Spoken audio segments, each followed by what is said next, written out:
So today's thought is, जिनने भी fees नहीं भरी है वो अपनी फीस भरे। हाँ, हमारे स्कूल में जिन भी बच्चों की फीस नहीं भरी होती थी उनकी सामूहिक बेइज्जती होती थी। और उससे भी ज्यादा दर्द की बात यह है कि वो जो बच्चा थॉट पढ़ रहा है उसने भी फीस नहीं भरी है।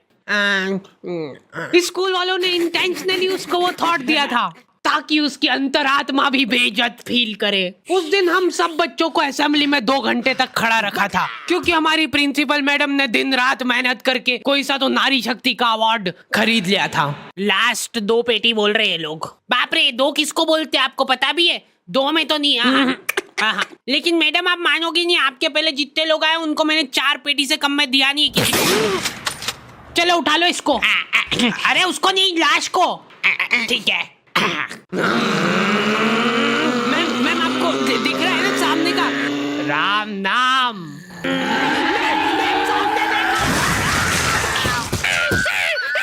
उस दिन हमारे स्कूल में अवार्ड के सेलिब्रेशन के लिए अलग तैयारियां चल रही थी। तो और मतलब पढ़ाई लिखाई कैसी चल रही है अपने फिर? हैं कुछ हेल्प वगैरह लगेगी क्या? अरे मैम का स्केच। हाँ, हार्डी को बोला तो था। मैं स्कूल में स्केचेस का धंधा करता था, 100 रुपए प्रति स्केच और लड़कियों का फ्री में।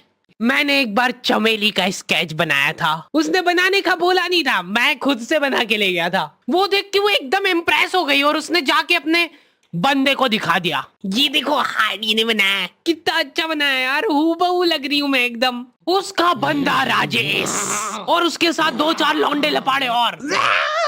बहुत स्केच बनाना आ रहे थे को आजकल, हमारा भी बना दे कभी। अरे भाई पर हुआ क्या?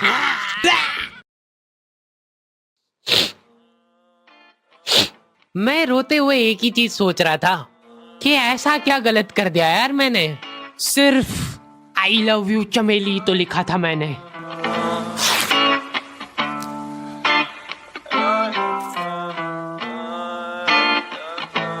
नाम तेरा है ही क्या मुझको तो खबर नहीं, गलतियां ये सारी उन रातों की है। जिंदगी तो चल रही मैं मगर थमा हुआ, शायरी ये सारी मेरी बातों की है। नाम तेरा है ही क्या मुझको तो खबर नहीं, गलतियां ये सारी उन रातों की है। जिंदगी तो चल रही मैं मगर थमा हुआ, शायरी ये सारी मेरी बातों की है।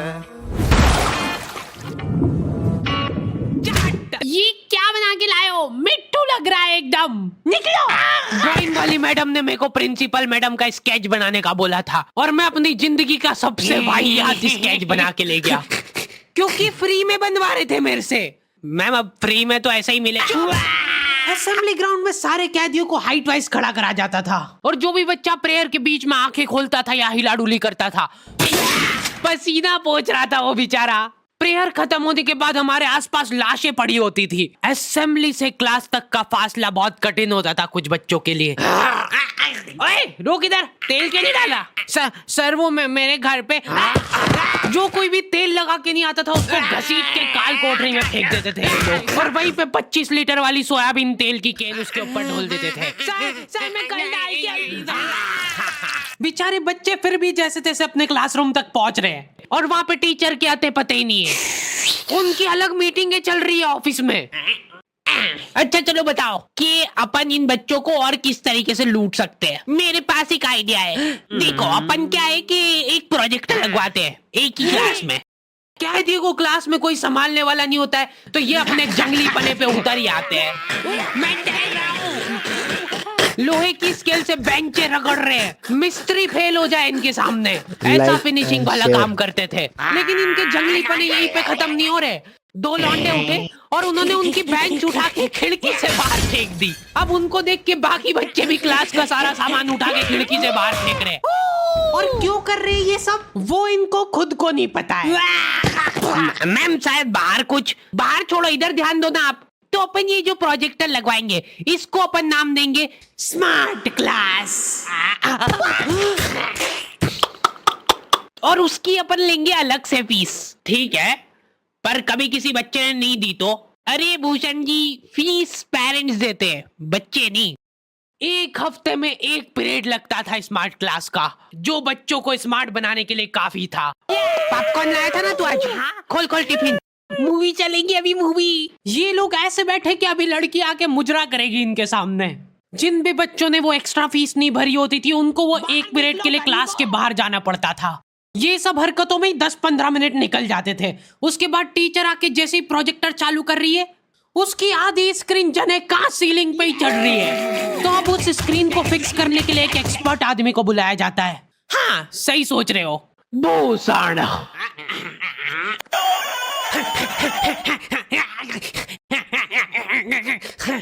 जो बेंच पे चढ़ के उस स्क्रीन को सेट करता है। यस। और जैसे ही प्रोजेक्टर चालू होता था पीरियड ही ओवर हो जाता था। और जो गरीब बच्चे बाहर खड़े थे उनमें से गलती से एक ने क्लासरूम में झांक लिया। क्या देखा तूने? है क्या देखा? मैम कुछ नहीं, बस एक लाइट जलती हुई दिख रही थी मेरे को। 10 रुपए लगेंगे तूने जो 1 सेकंड देखा है उसके। ये सुविधा के कारण हमारे स्कूल के बच्चे इतना स्मार्ट बन गए थे ना। एक बार एक बच्चे को गुस्सा आया तो वो प्रोजेक्टर की डिस्प्ले केबल उखाड़ के ले गया घर। और अफसोस उस दिन के बाद कोई भी बच्चा स्मार्ट नहीं बन पाया। मैम जल्दी चलो, ऊपर एक केस हो गया। हमारे स्कूल में आए दिन कुछ न कुछ केस होते रहते थे, लेकिन ये केस थोड़ा पेचीदा था। हमारी क्लास के किसी बच्चे ने लव लेटर लिखा था चमेली को और वो लग गया टीचर के हाथ। तो ये अब केस बन चुका है पूरे स्कूल का। सारे टीचर लोग अपने काम धाम छोड़ के उस मुजरिम को पकड़ने में लग गए। जो टीचर लीव लेके छुट्टी मनाने गए थे वो आधे रास्ते से पलट के आ गए थे। ये सर आ गए। बेटा सही सही बता दो किसने लिखा है। अब ये 10-15 टीचर लोग आपस में डिस्कशन कर रहे हैं। सर आपने लिखा है तो बता दो, अपन बात दबा देंगे। फिर इन्होंने एक और एक्सपर्ट टीचर को बुलाया। बेटा सुन लो, मैं शक्ल देख के बता देती हूँ एक बार में कि कौन है मुजरिम। तुम बाहर जाओ। हाँ तुम भी बाहर जाओ। तुम भी। क्लास में सिर्फ 4 लड़के बचे जिनमें से एक मैं हूँ। बाकी सभी बच्चे इसके शक के दायरे में थे। उन सभी बच्चों को काल कोठरी में ले जाके टॉर्चर किया जा रहा था। बोल दे बेटा क्यों लिखा है। इधर मैडमों को अलग चीजों की टेंशन हो रही थी। इसने चमेली में मात्रा तक गलत लगाई है। अरे रुको, इसका बाप भी बोलेगा सच। बोल दे बेटा क्यों लिखा था। बस हाँ बोल, तूने लिखा था। बोल। सर हाँ सर मैंने हाँ नहीं लिखा। सर हमने नहीं लिखा। चुप। बोल सच बोल। अभी भी मौका है, बोल दे। बोल दे कि तूने लिखा सर। मरना ही आज मतलब तुमको। मुंह खोल। ऐसे तो ये कसई मार डालेगा सारे बच्चों को। साइड करो इसको, मैं जा रही हूँ। अरे मैम सबने सच बोल दिया है, इन सभी ने मिल के लिखा है। हाँ sir, very good very good. चलो अब साइड हो जाओ। ये क्या, किसने मारा मेरे बच्चों को? पानी पियो बेटा, लो पानी पियो। लेकिन उसके पहले मेरे को बताओ कि तुम में से किसी ने लिखा है या नहीं। इधर इनकी क्लास में अलग इन्वेस्टिगेशन चल रही थी। बेटा देखो, अगर तुमको आपस में भी किसी पे शक हो तो तुम लोग बता सकते हो खुल के, किसी से डरने की कोई जरूरत नहीं है। इतने में राजेश उठ के बोल रहा है, मैम मेरे को हार्डी पे शक है। तो पहले क्यों नहीं बताया? उसके बाद ये लोग मेरे को ही पकड़ के ले गए। अभी देखो मेरी शक्ल पता है थोड़ी सी ऐसी भोली टाइप है, तो मेरे को बचपन से ही उस चीज का एडवांटेज मिला है। जैसे किसी बच्चे से लड़ाई हो गई, सर इसने ही मारा है मेरे बच्चे को। नहीं ये नहीं मार सकता यार, इसको जरूर किसी ने फंसाया है। कुछ भी बोलो यार, लेकिन मेरे को नहीं लग रहा यार कि ये हो सकता है मुजरिम। बेटा सच बताओ, तुमको किसने फंसाया है? बेटा देखो, अगर किसी ने तुमको फंसाया है तो उसका नाम बताओ। डरो मत, घबरा मत, सिर्फ नाम बताओ। हाँ बेटा, डरने की बिल्कुल बात नहीं है।